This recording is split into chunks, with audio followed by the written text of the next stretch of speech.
A myth serves as an orienting and mobilizing story for a people. The focus is not on the story's relation to reality, but on its function. A story cannot function unless it is believed to be true in the community or the nation. It is not a matter of debate. If some people have the bad taste to raise the question of the truth of the sacred story, the keepers of the faith do not enter into debate with them. They ignore them or denounce them as blasphemers. It is wrong, blasphemous, and sinful for you to suggest, imply, or help other people come to the conclusion that the U.S. government killed 3,000 of its own citizens.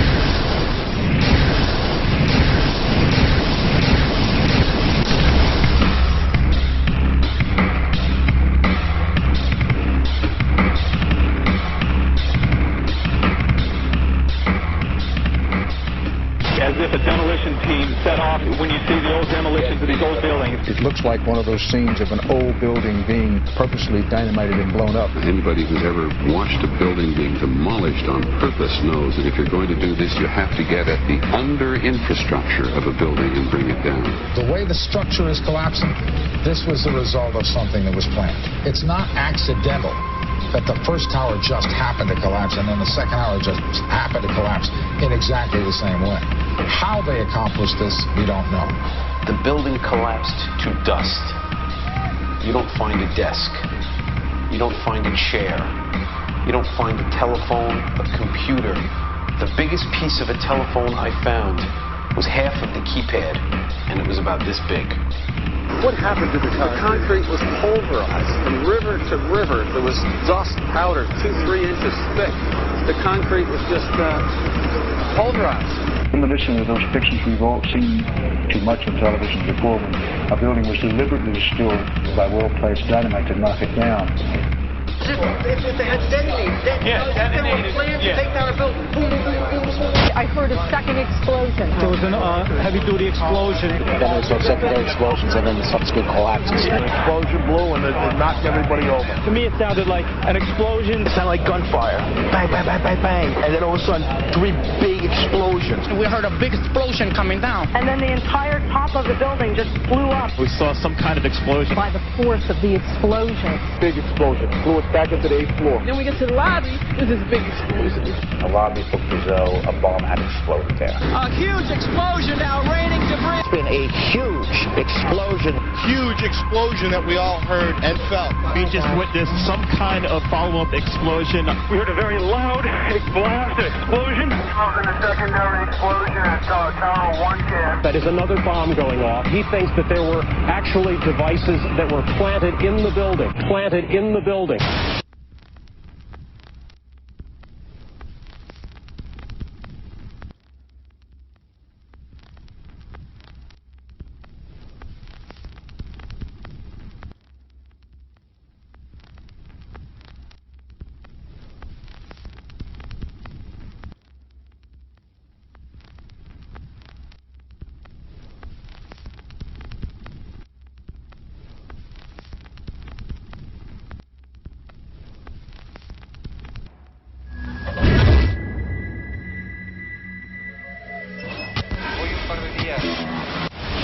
I don't think anybody could have predicted that they would try to use an airplane as a missile, a hijacked airplane as a missile. Nobody in our government, at least, and I don't think the prior government that could envision flying airplanes into buildings. No specific threat involving really a domestic operation or involving what happened, obviously, the city's airliner and so forth. There were no warning signs that I'm aware of. USA Today reports that in the 2 years before the attacks on September the 11th, NORAD conducted exercises using hijacked airliners as weapons.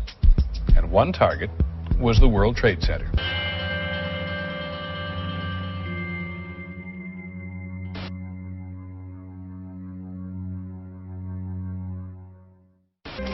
In confidential documents from the Philippines obtained by CNN, the plan was clear. He will board any American commercial aircraft, control its cockpit, and dive it at the CIA headquarters. Other buildings targeted the Pentagon and the World Trade Center. Security and counterterrorism was blinking red, in the words of George Tenet, that the warnings of an imminent attack were so severe that something dramatic should have been done. It was unparalleled. Instead, our president went on a month-long vacation.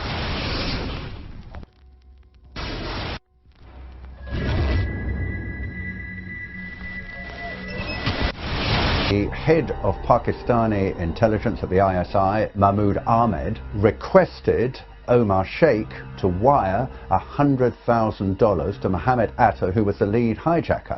Hijacker Mohammed Atta received wire transfers via Pakistan. The man sending the money to Atta is believed to be Ahmed Umar Saeed Sheikh. Omar Sheikh admitted he was supported by the Pakistan government's intelligence service, the ISI.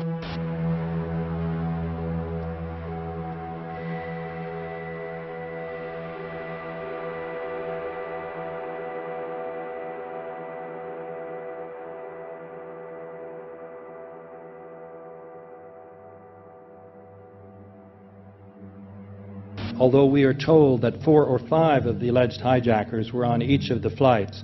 If so, their names should have been on the flight manifests. But the flight manifests that have been released contain neither the names of the alleged hijackers nor any Arab names whatsoever. We know that the men who were supposedly the hijackers had their houses, cars, credit cards paid for by the U.S. government. They were, in truth, agents. Evidence was also apparently planted. The passport of one of the hijackers on Flight 11 was allegedly found in the rubble. Goes through the fireball, through the side of the plane, and comes down the ground unscathed. But something happened. For 6 months they reported they had this passport. Boy, we've got it, we've got the proof. And then the guy stood up and was alive. Several of these 19 men are still alive.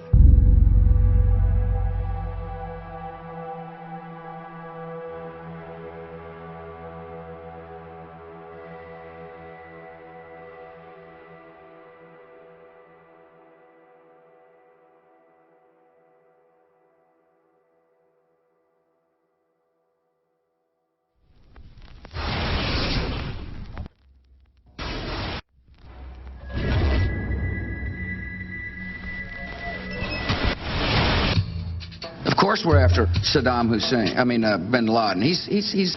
January 2001, the Bush administration orders the FBI and intelligence agencies to back off investigations involving the bin Laden family, including 2 of Osama bin Laden's relatives, who were living, guess where, in Falls Church, Virginia, right next to CIA headquarters.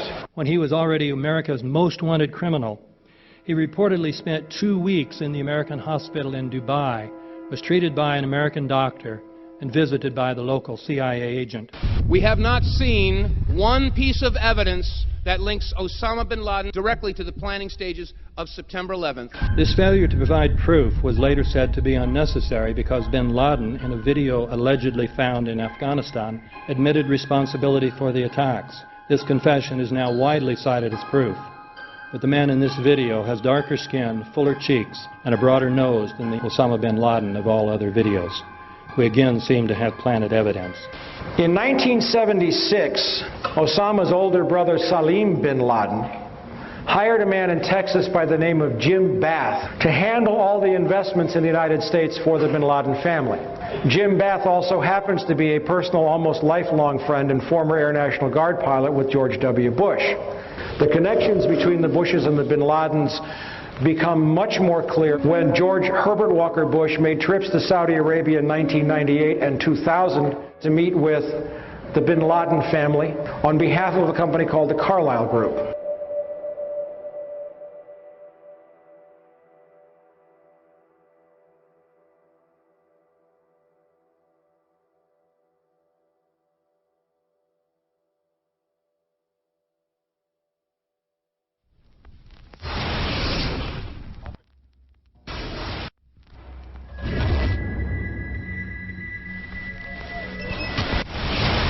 How could anyone fly a 60-ton, 125-foot wide, 44-foot tall plane through this obstacle course? The aircraft, before striking the Pentagon, reportedly executed a 270-degree downward spiral, and yet Hani Hanjour was known as a terrible pilot who could not safely fly even a small plane.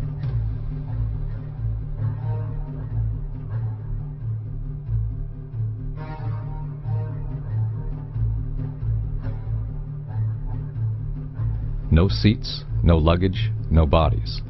Nothing but bricks and limestone. The official explanation is that the intense heat from the jet fuel vaporized the entire plane. Flight 77 had 2 Rolls-Royce engines made of steel and titanium alloy and weigh 6 tons each. It is scientifically impossible, but 12 tons of steel and titanium was vaporized by jet fuel. We're also told that the bodies were able to be identified either by their fingerprints or by the DNA. So what kind of fire can vaporize aluminum and tempered steel and yet leave human bodies intact? From my close-up inspection, there's no evidence of a plane having crashed anywhere near the Pentagon. And as I said, the only pieces left that you can see are small enough that you could pick up in your hand. Shortly after the strike, government agents picked up debris and carried it off. The entire lawn was covered with dirt and gravel, so that any remaining forensic evidence was literally covered up. The videos from security cameras, which would show what really hit the Pentagon, were immediately confiscated by agents of the FBI, and the Department of Justice has to this day refused to release them. If these videos would prove that the Pentagon was really hit by a 757, most of us would assume the government would release them.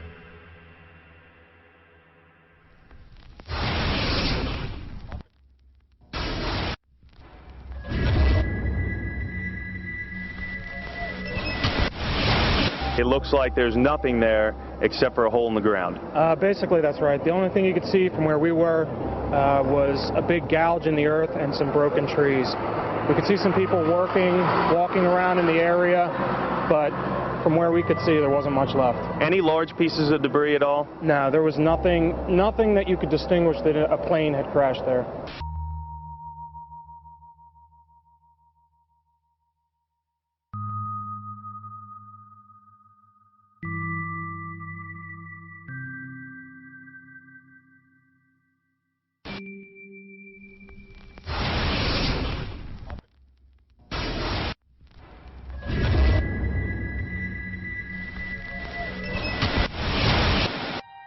Pancake theory, according to which the fires, while not melting the steel, heated it up sufficiently to cause the floors weakened by the airplane strikes to break loose from the steel columns, and this started a chain reaction. So you would expect then from that theory, which is the official theory, to see a whole stack of floors piled up on top of each other and then a spindle of core columns standing too. The core of each of the twin towers consisted of 47 massive steel columns. If the floors had broken loose from them, these columns would have still been sticking up into the air 1,000 feet.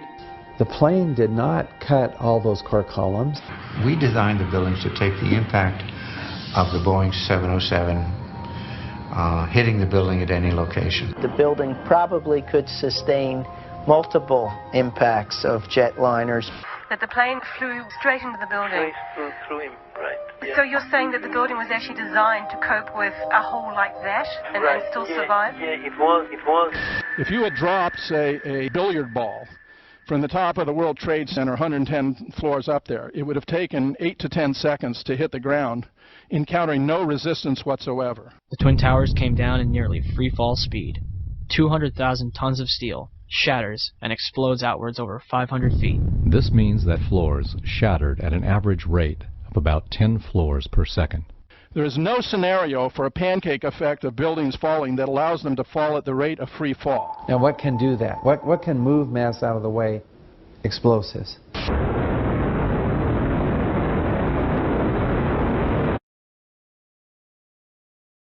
"47 huge steel columns going up the core. They're interconnected.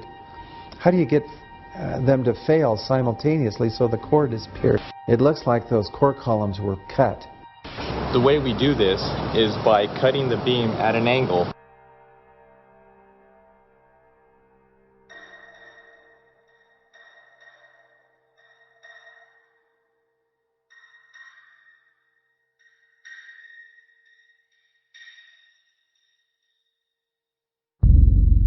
I started looking at the molten metal. All three buildings, both towers in the rubble, in the basement areas, and Building 7, there's these pools of molten metal.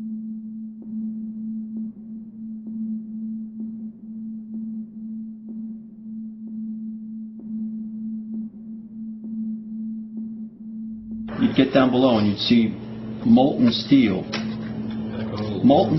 running down the channel rails, like you're in a foundry. Like lava. The molten steel was found 3, 4, and 5 weeks later, when the rubble was being removed. He said that molten steel was also found underneath World Trade Center 7. So I'm looking through the official reports. What do they say about the molten metal? They say nothing. Now, wait a minute. This is important evidence. So where'd that come from? Thermite is so hot that it'll just cut through steel, through structural steel, for example, like a knife through butter. The products are molten iron and aluminum oxide, which goes off primarily as a dust. You know those enormous dust clouds? You can imagine when you assemble these chemicals on a large scale.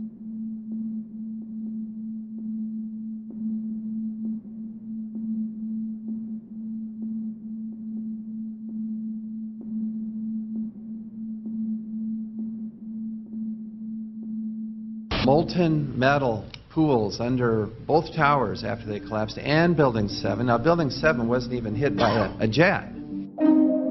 Part of the problem is that most people simply don't know much about Building 7 due to the extraordinary secrecy surrounding this collapse. And this was a 47-story skyscraper. This building fell at 5:25. It was not hit by a plane. This building had fires on only 2 or 3 floors. And it was brought down by what we know was a controlled demolition. Demolitions, they look just like that. You know, a kink in the middle, and then that building just comes straight down, almost at free fall speed. They first blow one of the central columns so the building falls in on itself. Building 7 had a classic crimp, or wedge. Its central column was blown out first, so it didn't structurally damage buildings just a few feet away from it.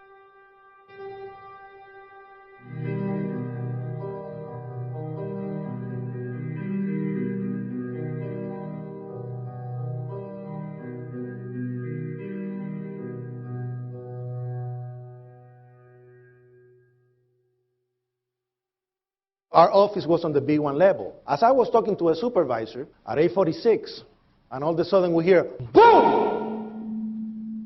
An explosion so hard that pushed us upwards.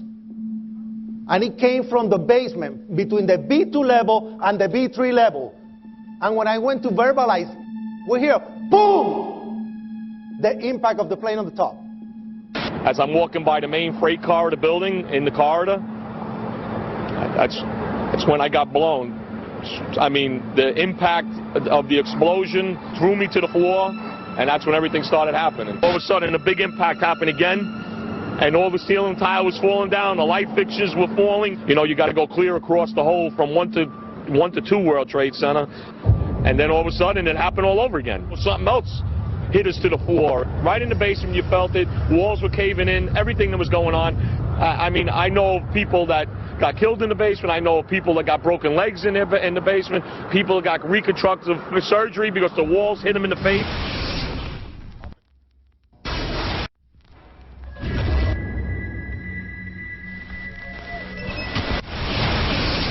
According to standard operating procedure, if an FAA flight controller notices anything that suggests a possible hijacking, the controller is to contact a superior. If the problem cannot be fixed within about a minute, the superior is to ask NORAD, the North American Aerospace Command, to send up or scramble jet fighters to find out what is going on. NORAD then issues a scramble order to the nearest Air Force base with fighters on alert. But although interceptions usually occur within 10 or so minutes, in this case, 80 or so minutes had elapsed before fighters were even airborne. It's a mind-bending anomaly. Not a single U.S. Air Force interceptor turns a wheel until it's too late.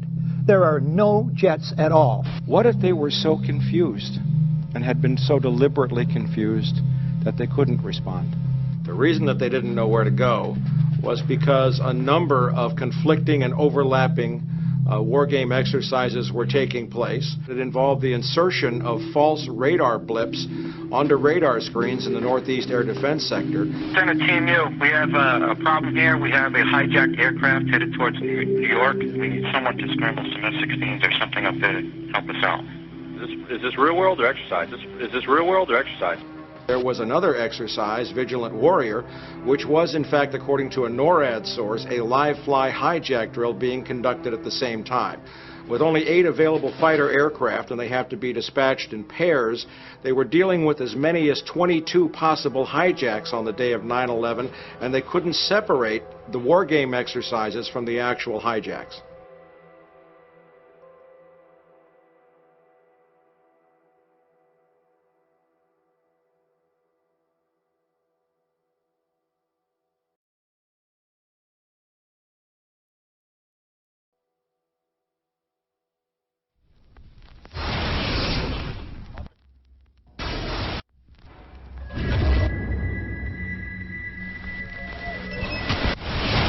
Page 172. The U.S. government has not been able to determine the origin of the money used for the 9/11 attacks. Ultimately, the question is of little practical significance.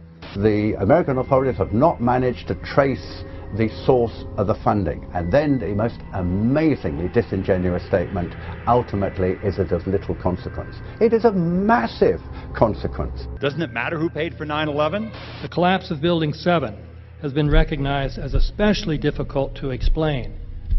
The 9/11 Commission report implicitly admitted that it could not explain the collapse of this building by not even mentioning it. President, why are you and the Vice President insisting on appearing together before the 9/11 Commission? Because the 9/11 Commission wants to ask us questions. That's why we're meeting, and I look forward to meeting with them and answering their questions. Why you're appearing together rather than separately, which was their request? Because it's a good chance for both of us to answer questions that the 9/11 Commission is looking forward to asking us, and I'm looking forward to answering them. Let's see. Do you think they should be able to stand up and speak their own words? They should go under oath. They should be, yeah, in public.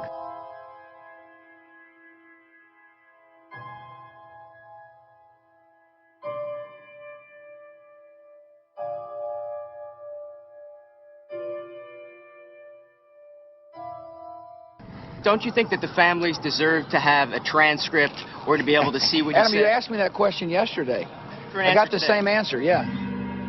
The final report was a unanimous report. That means that if there was a single commissioner who had any objection about anything, that fact would be dropped from the report. We have found out that he not only served on the transition team of the Bush administration, that he was a person who wrote a draft memo for the setup of the Bush administration's National Security Council, that he was an individual who wrote the preemptive war strategy that was eventually used for the war in Iraq, that he is a close friend of Condoleezza Rice's. We want him to resign. There is literally nothing in the 9/11 report that the Bush administration did not approve of. We can understand, therefore, why the Commission, under Zelikow's leadership, would have ignored all the evidence that would point to the truth, that 9/11 was a false flag operation intended to authorize the doctrines and funds needed for a new level of imperial mobilization.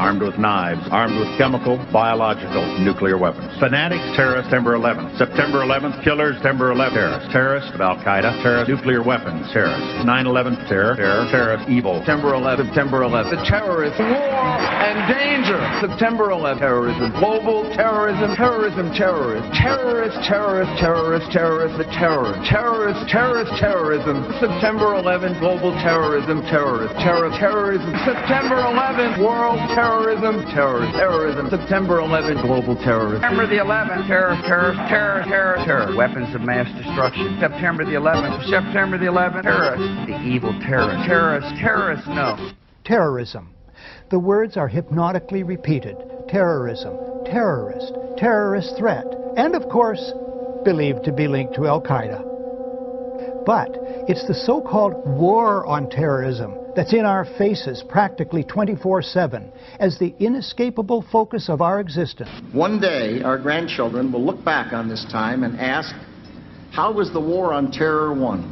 The entire U.S. ruling class, ruling elite, comes to see terrorism as the preferred means, indeed the only means, to provide social cohesion, to provide an enemy image for the society to keep it together. According to neocon theory from Carl Schmitt, you have to have an enemy image in order to have a society. It's a very dangerous thing, because now it means that the entire social order, the political parties, intellectual life, politics in general, all based on a monstrous myth. Monstrous myth.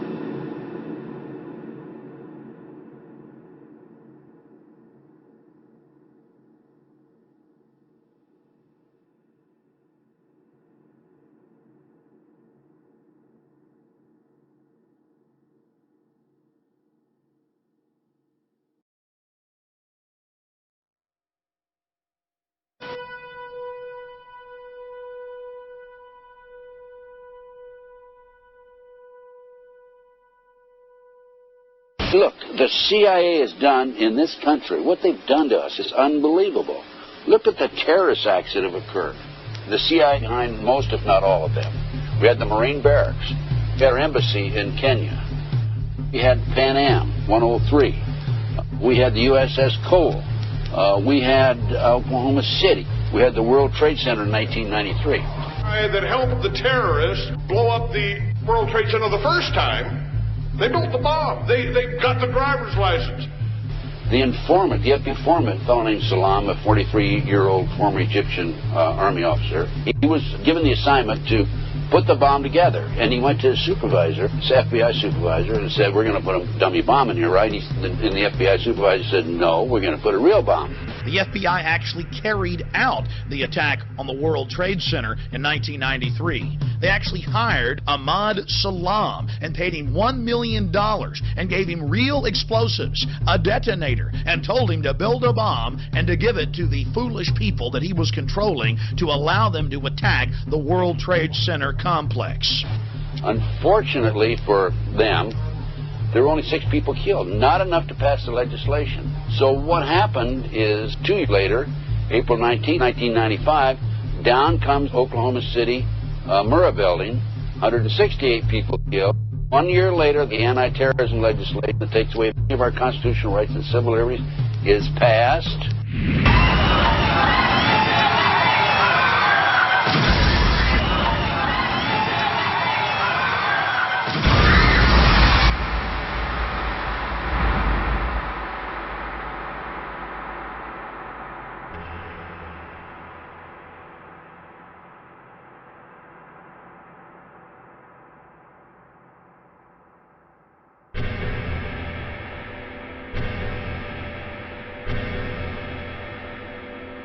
Because at 9:30 this morning, we were actually running an exercise for over a company of 1,000 people in London, based on simultaneous bombs going off precisely at the railway stations that happened this morning. So I still have the hairs on the back of my neck standing upright. To get this quite straight, you were running an exercise to see how you would cope with this, and it happened while you were running the exercise? Precisely.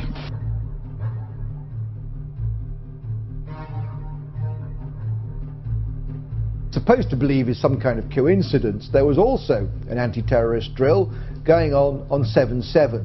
And again, just like 9/11, they were talking about attacks on the same targets, the same kind of tube stations, and exactly the same time as the actual attack happened, providing some kind of cover for what must be operations orchestrated in some way by the state.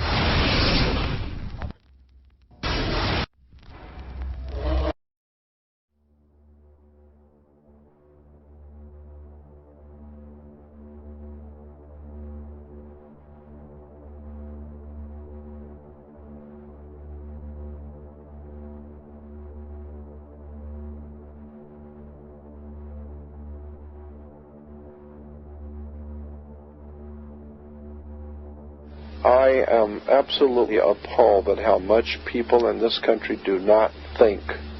We are given to understand that an Arabic guy out there up in the mountains financed the most elaborate attack on this country. Do you think some people in a cave,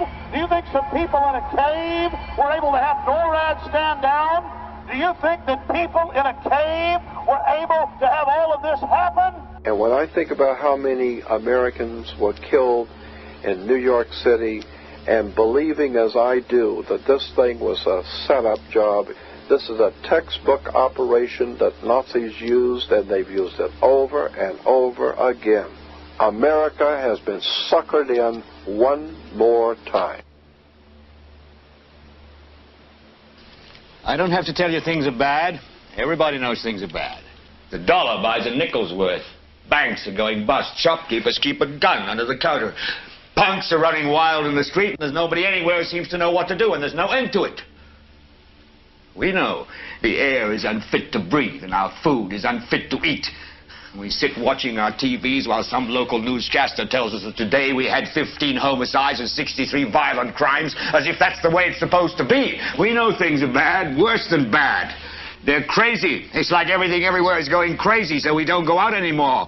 We sit in the house, and slowly the world we're living in is getting smaller, and all we say is, please, at least leave us alone in our living rooms. Let me have my toaster and my TV and my steel-belted radios, and I won't say anything. Just leave us alone. Well, I'm not going to leave you alone. I want you to get mad. I don't want you to protest. I don't want you to riot. I don't want you to write to your congressmen because I wouldn't know what to tell you to write. I don't know what to do about the depression and the inflation and the Russians and the crime in the street. All I know is that first, you've got to get mad. You've got to say, I'm a human being. God damn it. My life has value.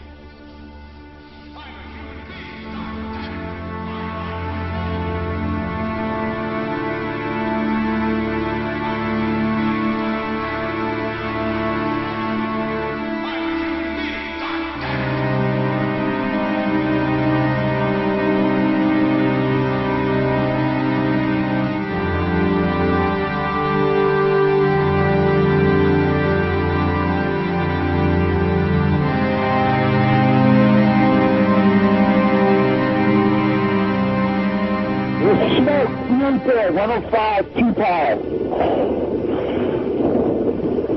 It's really bad. It's black. It's iron. My wife thinks I'm all right. I called her and said I was leaving the building. I was fine, and bang. 2 3 of us, 2 broken windows.